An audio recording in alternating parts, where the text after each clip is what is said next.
Hi, everybody, and welcome to our mushroom webinar. My name is Brett McMillen. I'm the Cannabis and Hemp Division Manager for Perry Johnson Registrar's Food Safety. And really excited today to talk with our panel with Kelsey Hanley from Allay Consulting. Hey, Kelsey, good to see you as usual. And James Schwartz from Cascade High Organics. James, thanks for coming on board. And so for those of you just tuning in, or maybe this is your first webinar with Perry Johnson, at the end, if there's any questions, go ahead and type them in through the traditional format. And we're just gonna have an informal discussion here and talk about our company. We are a global certification body for all major ISO standards, food safety certifications. And for purposes of this call, we also work heavily in the cannabis and hemp space. And obviously mushrooms are coming up quite a bit in the discussions of what's safe and dosing, and which is really the whole point of this conversation. And so, Kelsey, you want to just kind of give us a little background on Allay, and then we can send it on over to James. Yeah, definitely. Thank you, Brett. So Allay Consulting is a regulatory compliance consulting company for the cannabis and psilocybin industry. We support our clients from seed to sale or spore to sale to make sure they are in compliance with unique state requirements and federal requirements such as FDA, USDA, and OSHA. We support the industry in gaining various certifications like GACP and organic. So Allay Consulting makes sure that our clients are ready for their certification before Perry Johnson steps into the facility. So I'm happy to be here today and chatting about mushrooms with Brett and James. Great. James, how about yourself? Why don't you tell everybody a little bit about yourself and Cascade? Sure. So, as you said, I'm James. I'm a nurse by trade, so I really came into the cannabis space from the medicinal side of things back actually in '99 here in Oregon. So been studying the ECS and cannabinoid therapeutics for 20 plus years, doing a master's in cannabis science and therapeutics from the University of Maryland. And I've just always been a fan of botanical mycological therapies, and really have seen the vast improvement. And as we've gotten further along in understanding psychedelics, have been more and more encouraged by what we're seeing, both actually in the conjunction of using psilocybin with cannabis in all kinds of therapies. So I'm less on the manufacturing side and more on the therapeutic side, but clearly as a nurse who comes from a highly regulated industry in healthcare and pharmaceutical to highly regulated in cannabis, we're seeing the holes in cannabis and worrying what that's going to look like for psilocybin as well. I just really want to make sure that patients and consumers are getting what they really should be getting, and that starts with proper manufacturing, lab testing, good regulations that support a healthy therapy. Good. Well, let me, and we'll keep going on this, and then Kelsey, I'm going to come back over to you to talk a little bit about what's going on in Colorado. But, for the most part, James, you hear it on the news and on the radar, oh, mushrooms are legal, or it's a misdemeanor, or something to that effect. It seems like Oregon kind of started the whole thing of getting them legalized to a certain extent. So can you tell some of our listeners, what actually is the legality of mushrooms in Oregon and how that's being handled? Yeah, and I guess I would say Oregon wasn't the first. We've had regional cities and areas that have legalized. Oakland, San Francisco. There's some other areas, Denver, where they've made psilocybin or mushrooms kind of, I don't know if legal is the right word, but not punishable by law, I guess.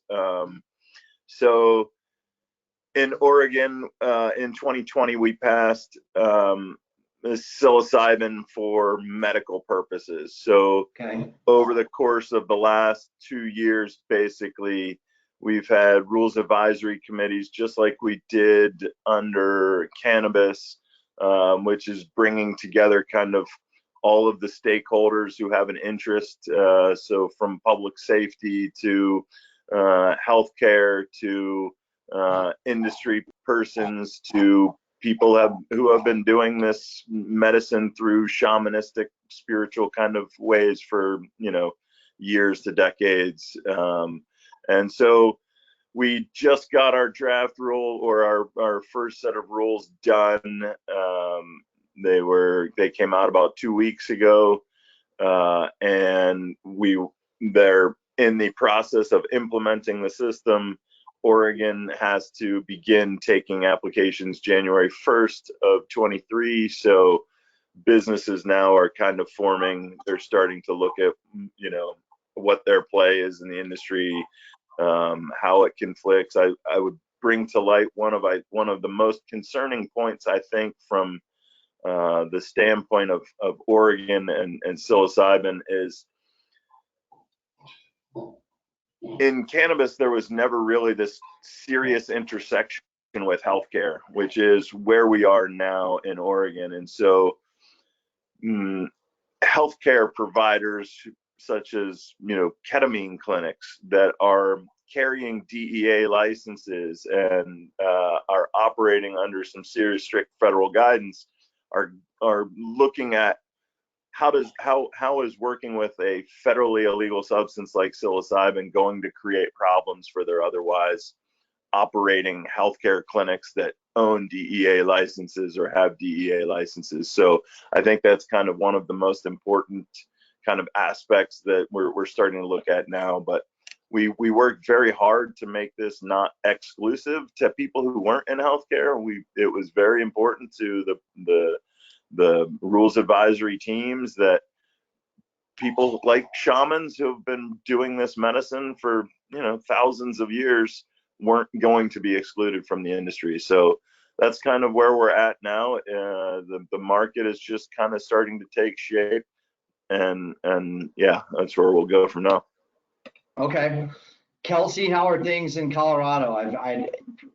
Is it just a misdemeanor? Are you seeing it come on the radar more? What's your feeling of the pulse in Colorado? Yeah, I mean, mushrooms are definitely here in Colorado, but it's not legalized. It's Okay. decriminalized in Denver. Yeah, so back in May 2019, psychedelic mushrooms were decriminalized, but we have to keep in mind that decriminalized is not the same as legalized. So basically, yeah, so mushrooms are not legal in Denver, but like you can't sell them, but basically psilocybin mushrooms are the lowest priority for enforcement. So depending on how much mushrooms, law enforcement finds, they may turn their heads or they may seize it. It really just, depends on the cop at the moment. But right now it's super low priority. But very exciting news is Proposition 122, which is going to be on November's upcoming ballot. So this is also called the Natural Medicine Health Act. And so I'm gonna read this, make sure I get it right. So Proposition 122 is designed to create regulated access to natural psychedelic medicines for veterans struggling with PTSD, people facing a terminal illness, and adults dealing with depression, anxiety, and other mental health challenges in a way that maximizes safety. So this is a huge other step, past decriminalization for the entire state of Colorado, not just Denver. Okay. And so I was reading up more on this. And so basically adults 21 and older will be able to access psychedelic medicines and mushrooms under the guidance of a licensed facilitator. So this is very similar to like how Oregon is distributing different license types. So like basically you just can't go to a storefront or a dispensary and buy mushrooms. Like you have to be given the medicine through a facilitator. Okay. Is that similar to what's happening in Oregon, James, in terms of, okay, I have, let's say I have PTSD, I'm aggressively looking for solutions, you know, and I want to try microdosing or mushrooms as a solution. I mean, what's the process in Oregon right now to do that, or what does that look like? Yeah, Kelsey's exactly right, and yes, Brett.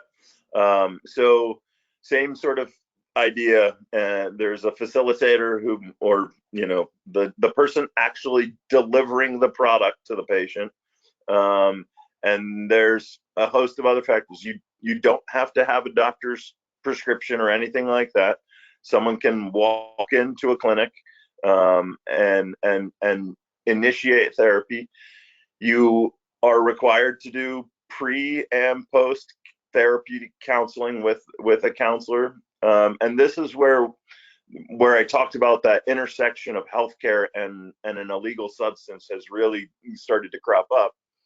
What they're looking at is now, what is the legal risk to a facility who is providing healthcare that otherwise they're normally billing to an insurance company, right? This is normal mental health counseling that now involves a Schedule I drug that could potentially create business challenges for the businesses who are now facilitating a Schedule I drug. So what the setup really seems to be for places who are very medically focused is, how do you kind of section off or sublet a space to a facilitating contractor to come in, and they provide just that access to the psilocybin, and then the patient then moves out of that area of the clinic into a mental health counselor's office, so that they can continue to bill insurance and companies and operate as any other kind of normal healthcare company with, you know, banking and loans and that kind of stuff, that you and access to insurance that you don't get on the 280E side of illegal Schedule I drugs. But yeah, so a patient doesn't have to get any sort of a prescription. They can walk into a clinic, ask to engage in therapy. They get a pre-counseling session, then they schedule a follow-up to come back for their psilocybin therapy. Then they get the psilocybin therapy. They're in an office with some sort of facilitator. Now they're looking at kind of the administrative, or the person administering the psilocybin then they move into this other area where now it is, you know, that mental health counselor or other sort of facilitator trying to segment out who's actually touching the psilocybin with who's actually providing therapy. And then there'll be a requirement to have a witness in the room too. I think that, you know, unfortunately there's a dark side to this where, you know, there has been some amount of you know, exploitation of patients when they're in a session. And so, you know, but that happens in healthcare in general, or in any setting where patients are vulnerable. You see it with, you know, our USA Olympic athletes who are, you know, or gymnasts who are, you know, being sexually exploited by their team doctor. So it's not that it doesn't happen anywhere else, but, you know, that was something that was definitely raised as a concern when we were talking about facilitating these type of programs. But then they'll get their post counseling and then follow-up sessions, and it'll operate pretty similarly to any other sort of mental health counseling, just with the addition of, you know, psilocybin to help unlock some of that brain potential. Okay. And you know, you mentioned product before. What in terms of product and like a facilitator, and Kelsey, this is probably going to come up in Colorado, is, you know, where do the mushrooms magically come from? Is it like a caregiver and somebody has their home mushroom facility? Are there, you know, black market operations going on? I mean, how, you know, at some point, how do you validate the mushrooms that are going into said microdose, right? You know, I guess it could be a tea or a chocolate or something like that. Is that Are you hearing or seeing anything about where the supply actually comes from or to what extent? Either one of you guys? I mean, obviously they have to come from somewhere. Yeah. So in Oregon, they're working on a legalized system for psychedelic mushrooms. So it looks like the state is going to require some type of like seed to sale type system, like what the cannabis industry is required to use. Yeah, to make sure that wherever the mushrooms are cultivated, one, they're licensed, and then they're tracked. Because what the state wants to see is exactly where these items are going from start to finish. In Colorado, that's not required just yet because it's not legal. But I do foresee, something like that in both states whenever Colorado, legalizes, of course. But James, do you have insight into what exactly Oregon is requiring? No, and we're still struggling to figure out where the facilitators get access to the mushrooms. So your question is, very apropos, Brett, to, and it's something that we've been struggling with. And clearly, yes, as Kelsey mentioned, there will have to be some sort of tracking. The number one concern at the federal government level is if you're going to in states, if you're going to work with these products, we expect you to have complete knowledge of where it's at, where it's going, and who's getting what. So there clearly will be a system. Right now, the market is, it's essentially the black market. We'll call it the gray market, similar to as states like Colorado and Oregon and many others that have fallen in the past with cannabis. You've got this completely black market, then you've got this medical market that's feeding sort of a gray market, then you've got the movement towards full adult use or even full strict tight controls of a medical market. And so I'd say we're in the gray zone right now, trying to come out of the dark soil, dirt forests and into the light of a normal healthcare environment. But yes, predominantly right now, your products that you're getting are black market products, and that brings up what the importance of manufacturing good manufacturing processes is. I would like to know where my products are coming from, especially as a healthcare person. I want to know that those are dosed properly because I want to know that my patients are getting the right dosage for them.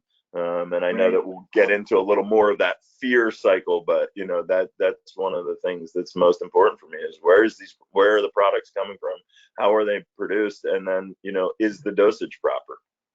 Yeah, are there and you may have seen this come across your radar in Colorado, Kelsey, and James in Oregon, but with marijuana, cannabis, there's certain strains, and the Purple Kush and the AK-47 and all these kind of brand names. Are there certain types of mushrooms out there, or certain I guess you call it genus, that are more popular in terms of their psilocybin levels or how well they test out, or are there already brand names being established for mushrooms in general, or how are you seeing that right now?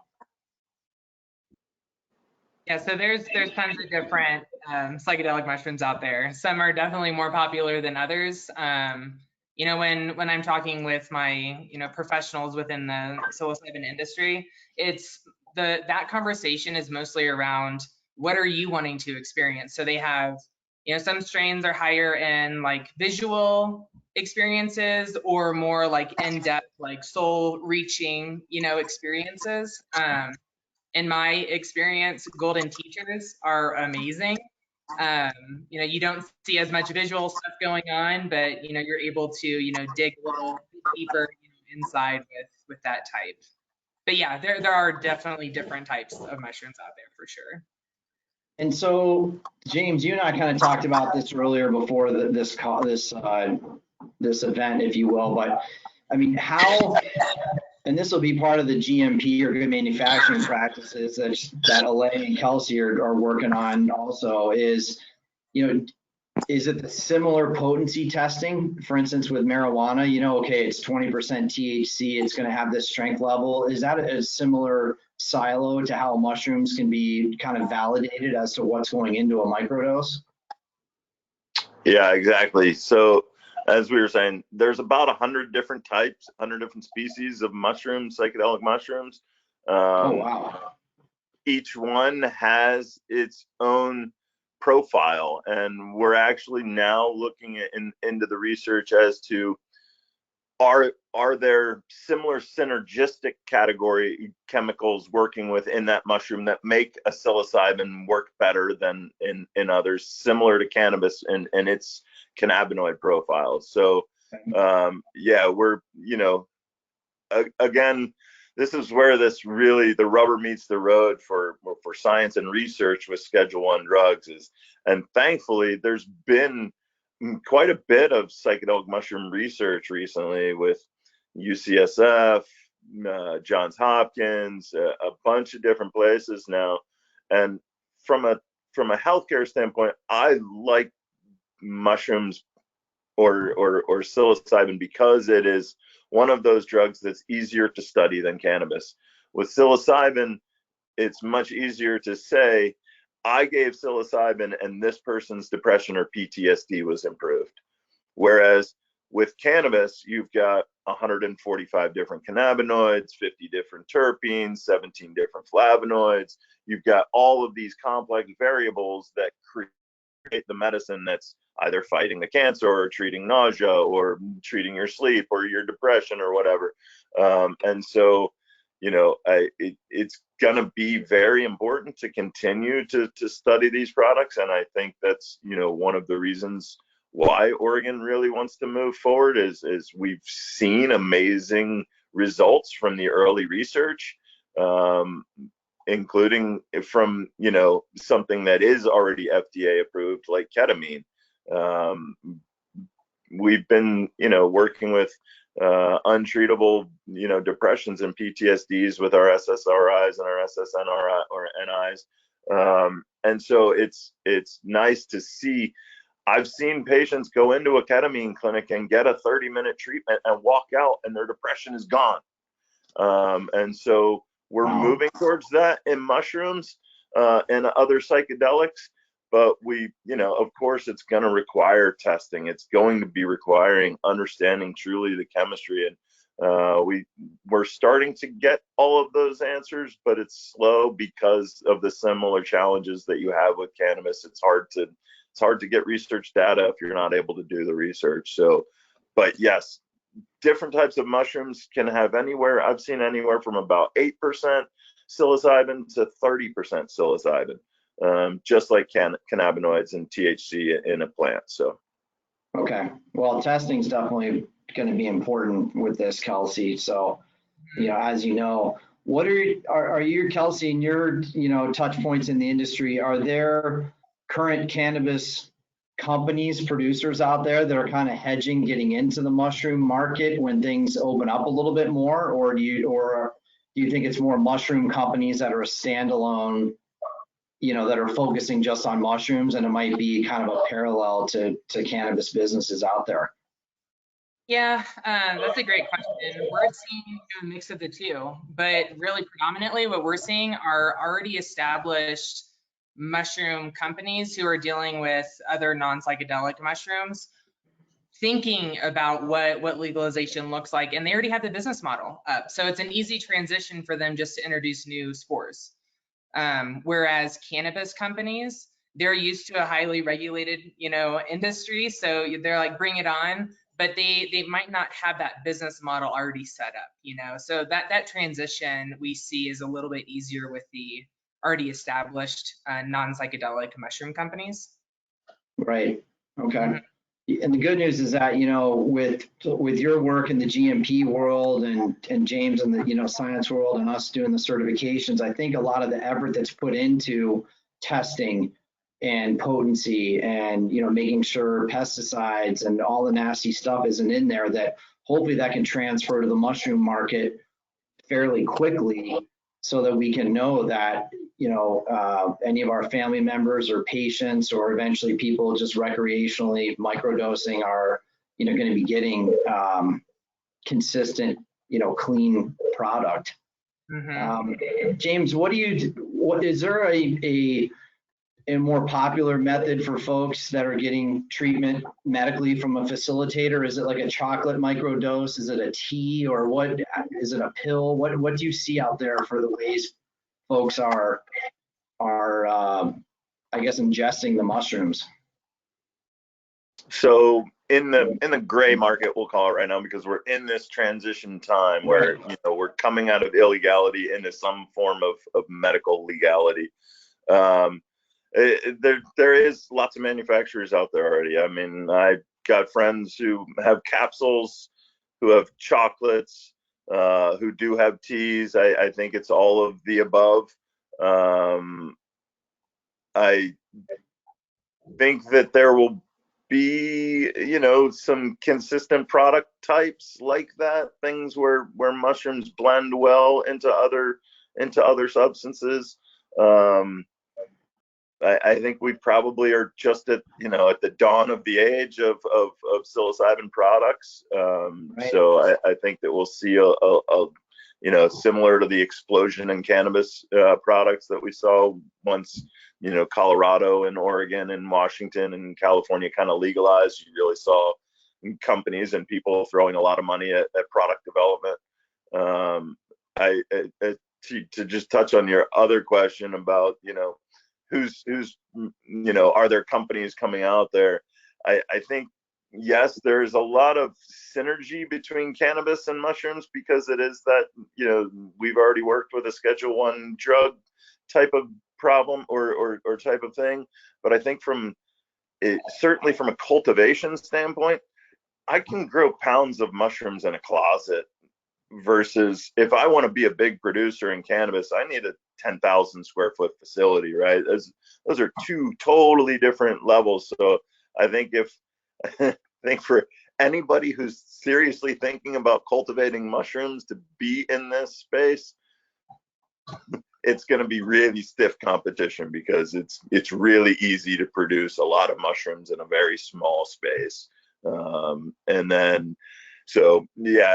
But clearly testing, certification, high quality products, those are all going to be really important, especially in those serious healthcare settings where they're already administering things like ketamine. They're not going to want to just be like, hey, we got this bag full of caps and stems, let's see what we can make. Like it's going to really require understanding what types of mushrooms you're using, what's the process for manufacturing your capsules or your chocolates, what are your other additives that you're putting in. And so I mean, from a healthcare standpoint, I want to know those things. Yes, from the spiritual karmic energy, I believe in organic gardening, things that come from the dirt. I'm a little more open-minded about what I would be willing to put in my body. But when I'm treating patients, and we kind of touched on this, and I'll get back to it, like the number one concern I hear for people who are newly coming into experimenting with psilocybin is, I'm scared that I'm going to end up in some deep rabbit hole and I'm going to be crazy for the rest of my life.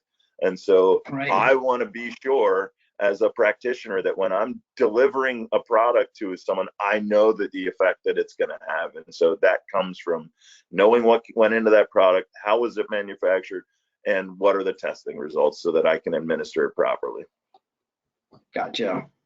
Is that the same kind of product choices you're seeing in Colorado, Kelsey, just kind of in the, like James said, in the gray market, or is it more chocolates? Or I mean, I've seen a lot of microdose chocolates in Michigan, but that's just my own experience. Just, surprisingly, a lot of people I wouldn't think would have them actually have them, but they don't have marijuana per se. And so for me, it's been very interesting because people are trying to experiment with this recreationally, but also kind of medicinally because they've heard about microdosing. But I just didn't know what you've seen in Denver.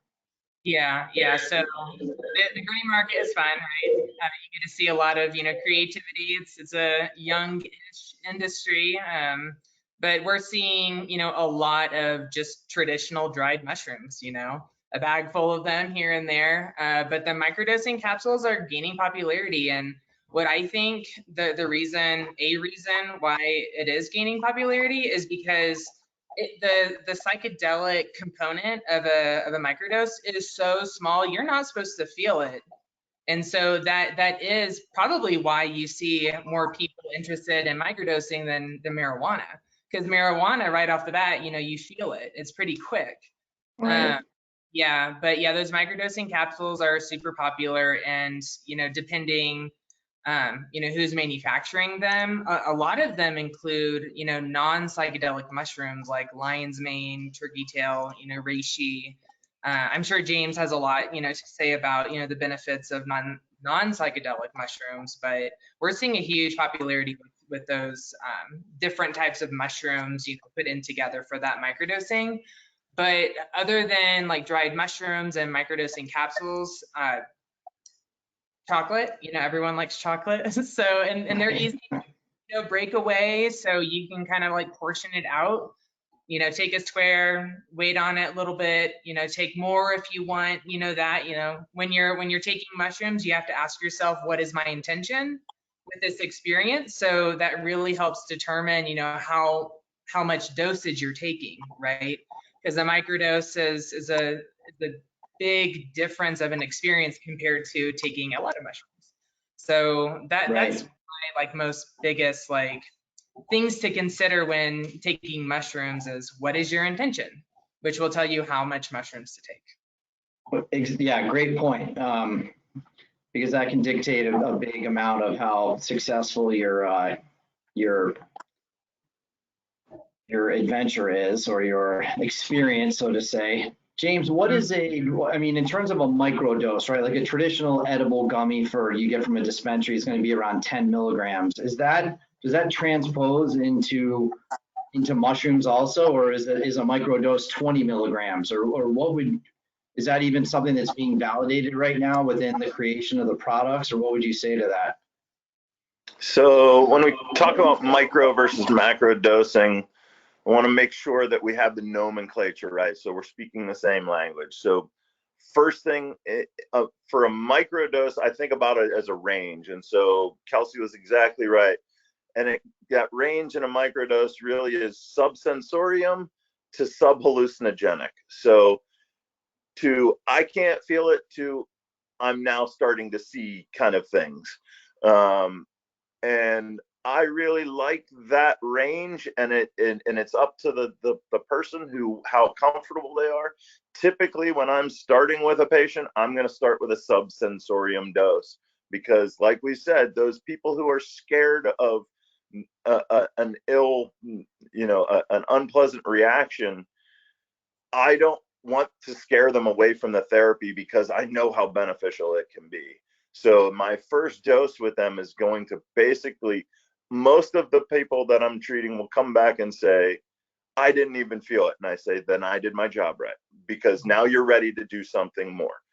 So now that we kind of have an understanding of what a microdose feels like, what does that translate to in terms of drug components? So we need to, again, nomenclature is raw mushroom material versus actual psilocybin.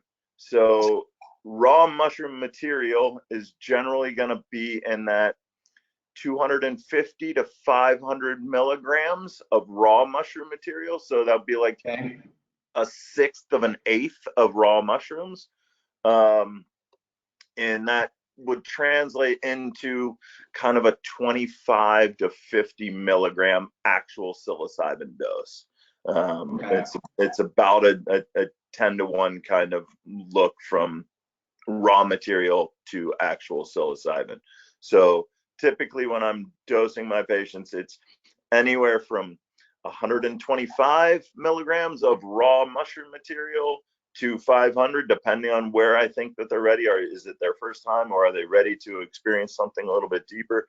And then of course, as you get into macro doses, it's anywhere from, you know, that 1 gram to 3 grams of raw mushroom material, from, you know, 50 to 100, 150 of actual psilocybin, depending on dosing. And I think what we're seeing in the literature is that you do not need heavy doses to achieve the therapeutic benefit.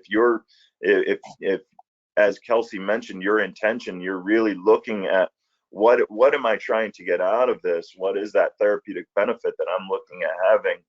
I'm going to, I don't necessarily have to take a deep dose to be able to achieve that benefit. Sometimes it takes a prolonged period of time to really work your mushrooms through your system. And in certain diagnoses, in certain cases, deeper dives are necessary, because you're really having to unwire and break down some of those systems in the brain that need to be restarted. So, but for the most part, I really like microdosing, and as you said, it's kind of the rage now. People are more comfortable doing it.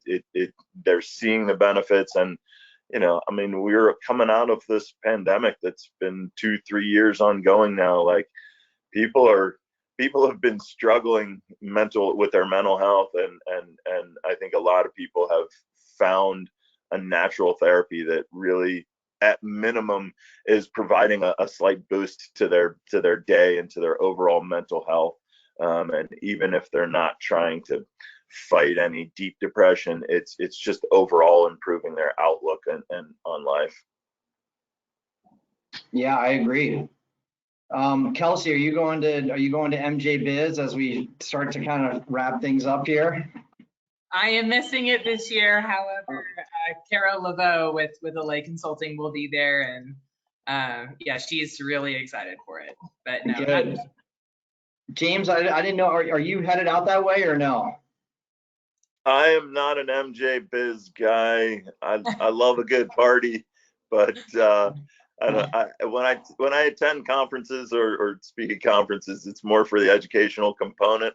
I love the networking, fun party piece of MJ Biz, but it's just a little too much for me. I hear you. It's kind of a. Yeah, we're going to it as a company. We'll have a booth there, which obviously we're there for business, but I just threw it out there because for me, that's the next one on the list, or kind of ends the whole season. But, you know, as I mentioned in some of our notes beforehand, you're starting to see the talk about mushrooms and psilocybin come up at different conferences, you know, even if it's only a one small seminar. So I think it's good that it's getting out there, that people are talking about it. You know, we're considering what good manufacturing practices are, and that the mushroom industry is kind of absorbing those from cannabis and existing mushroom companies, Kelsey, like you mentioned, that are already probably operating under a food safety system of some kind, even if it's basic HACCP, which is going to make, you know, cleaner product for you and your patients, James, across the nation. So we've hit our time for the show, for the webcast, if you will. And for those of you tuning in and listening, we'll have an edited version or a downloadable version here probably by tomorrow with Stone from our marketing team, who's helped this go on behind the scenes. And so, Kelsey, thank you very much for coming on board and giving your insight to all this, and Team Allay. And James, great to speak with you and your experiences in Oregon and how you're bringing this to light for patients, you know, and because it's important. So who knows, the next mushroom talk that we have, where the industry is going to be going, how it's going to be coming together, and I'm really glad that that we can all be at the forefront of this moving forward. So with that, everybody, I'm going to say thank you for tuning in. Have a great rest of your day, and we'll talk to you soon. Appreciate it, Brett. Thanks for bringing it to life. All right. Have a great day. Take care, Kelsey. Thanks, Stone. Thank you, everyone.